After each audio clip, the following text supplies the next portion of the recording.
નમસ્કાર. અંગ્રેજી બોલતી વખતે ઇન અને ઇનસાઇડ ક્યારે વાપરવું એમાં કન્ફ્યુઝન થાય છે? વેલ, આ એક બહુ જ કોમન સવાલ છે, પણ ચિંતા ના કરશો. આજે આપણે આ નાનો પણ બહુ જ અગત્યનો તફાવત એકદમ સરળ રીતે સમજીશું, જેથી તમારી અંગ્રેજી વધારે ક્લિયર અને નેચરલ લાગે. ચાલો, આને એક ઉદાહરણથી સમજીએ. આપણે શું કહીએ? ઇન ધ કાર કે ઇનસાઇડ ધ કાર? આમ જો તો બંને સાચા લાગે, ખરું ને? પણ બંનેના અર્થમાં એક નાનકડો ફરક છે.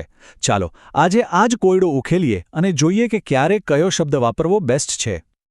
તો સૌથી પહેલાં આપણે વાત કરીશું ઇન વિશે. આ એ શબ્દ છે જેનો ઉપયોગ આપણે રોજિંદા જીવનમાં સૌથી વધુ કરીએ છીએ. સમજી લો કે આ કોઈપણ જગ્યા બતાવવા માટેનો એકદમ સામાન્ય અને સીધો-સાદો વિકલ્પ છે. આને યાદ રાખવા માટે એક સિમ્પલ કીવર્ડ છે: સામાન્ય સ્થિતિ. બસ, જ્યારે પણ તમે ઇન વિશે વિચારો ત્યારે આ શબ્દ યાદ રાખજો. એ કોઈપણ જાતના ભાર વગર ફક્ત કોઈ વસ્તુ ક્યાં છે એ બતાવે છે. તો નિયમ એકદમ સરળ છે. ઇનનો ઉપયોગ ત્યારે થાય જ્યારે આપણે ફક્ત એવું કહેવું હોય કે કોઈ વસ્તુ કોઈ જગ્યાએ છે. બસ, આ એક સાદી માહિતી છે. એમાં કોઈ ખાસ ભાર કે લાગણી નથી. ચાલો, આ ઉદાહરણો જોઈએ તો તરત સમજાઈ જશે. The keys are in the bag. આ એક સિમ્પલ સ્ટેટમેન્ટ છે. આપણે એવું નથી કહી રહ્યા કે બેગ બંધ છે કે ચાવીઓ સુરક્ષિત છે. બસ, તે બેગમાં છે. એવી જ રીતે હી લિવ્સ ઇન લંડન. અહીં લંડન એક બહુ મોટો વિસ્તાર છે, એટલે ઇનનો ઉપયોગ જ સાચો છે. ઓકે, તો હવે આપણે ઇનસાઇડ તરફ આગળ વધીએ. આ શબ્દ ઇન કરતાં થોડો વધારે ચોક્કસ છે. એ વાક્યમાં એક અલગ જ ભાર ઉમેરે છે. જે રીતે ઇન માટે આપણે એ સામાન્ય સ્થિતિ યાદ રાખ્યું, બસ એ જ રીતે ઇનસાઇડ માટે યાદ રાખો સ્પષ્ટ સીમા. આ શબ્દ કોઈ વસ્તુની ભૌતિક મર્યાદાઓ પર ફોકસ કરે છે. તો ઇનસાઇડનો નિયમ શું છે? એનો ઉપયોગ ત્યારે થાય છે જ્યારે કોઈ વસ્તુ ચારે બાજુથી ઘેરાયેલી હોય.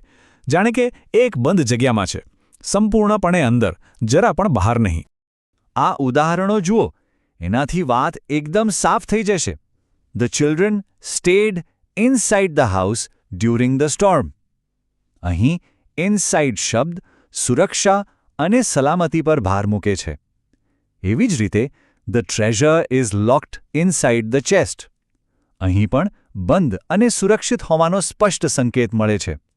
ઇનસાઇડ વાક્યને વધારે મજબૂત અને ચોક્કસ બનાવે છે. તો અત્યાર સુધી આપણે જે પણ શીખ્યા, ચાલો એને સામસામે મૂકીને સરખાવીએ. આનાથી બંને શબ્દો વચ્ચેનો તફાવત એકદમ સ્પષ્ટ થઈ જશે.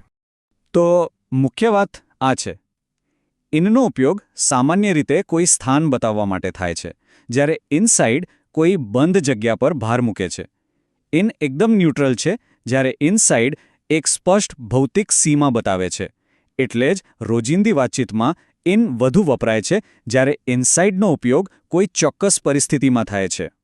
આ ઉદાહરણથી તો બધું જ ક્લિયર થઈ જશે. જો તમે કહો કે the phone is in the bag, તો એનો અર્થ છે કે ફોન બેગમાં છે, બસ.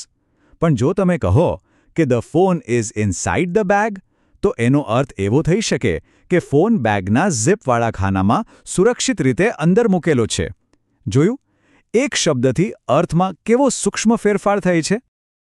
ચાલો, હવે આ જ્ઞાનને પ્રેક્ટિકલી કેવી રીતે વાપરવું એ જોઈએ. આ ટિપ્સ તમને સાચો શબ્દ પસંદ કરવામાં અને સામાન્ય ભૂલો ટાળવામાં મદદ કરશે. ચાલો, અને હજુ સરળ બનાવીએ. પહેલી વાત, મોટાભાગની રોજિંદી વાતચીત માટે ઇન વાપરો. એ સૌથી નેચરલ લાગશે. બીજી વાત, જો તમે કોઈને ચોક્કસ સૂચના આપી રહ્યા હો, જેમ કે please put the files inside the cabinet, તો ઇનસાઇડનો ઉપયોગ કરો. એ વધુ સ્પષ્ટ છે. અને ત્રીજું, જ્યારે તમારે સુરક્ષા પર ભાર આપવો હોય, જેમ કે સ્ટે ઇનસાઇડ ધ કાર, ત્યારે ઇનસાઇડનો ઉપયોગ કરો, કારણ કે તે વધુ મજબૂત છે. અહીંયા એક ભૂલ છે જે ઘણા લોકો કરે છે. યાદ રાખજો, મોટા ભૌગોલિક વિસ્તારો જેવા કે શહેર, રાજ્ય કે દેશ માટે ઇનસાઇડ ક્યારેય ન વપરાય. એના માટે હંમેશા ઇન જ વપરાય છે. જેમ કે આપણે કહીએ ઇન ઇન્ડિયા, ઇનસાઇડ ઇન્ડિયા નહીં. ચાલો, હવે થોડી પ્રેક્ટિસ કરીએ. આ વાક્યોમાં શું આવશે? To stay safe from the rain, please wait dash the building. વિચારો જોઈએ. અહીં સુરક્ષા પર ભાર છે, બરાબર? તો સાચો જવાબ છે ઇનસાઇડ. એકદમ સાચું. ચાલો, એક બીજું વાક્ય. I think I left my wallet the car. અહીં શું આવશે? આ એક સામાન્ય રોજિંદી વાત છે. એમાં કોઈ ખાસ ભાર નથી.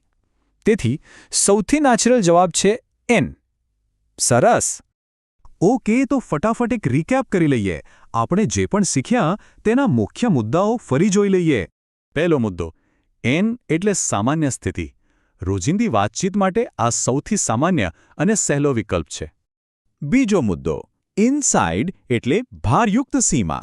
જ્યારે કોઈ વસ્તુની સ્પષ્ટ ભૌતિક સીમા પર ભાર મૂકવો હોય ત્યારે આનો ઉપયોગ કરો.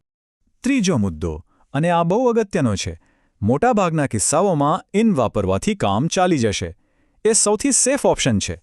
અને છેલ્લો મુદ્દો, જ્યારે તમારે સ્પષ્ટતા, સુરક્ષા કે કોઈ વસ્તુ સંપૂર્ણપણે બંધ હોવા પર ભાર મૂકવો હોય ત્યારે જ ઇનસાઇડનો ઉપયોગ કરો.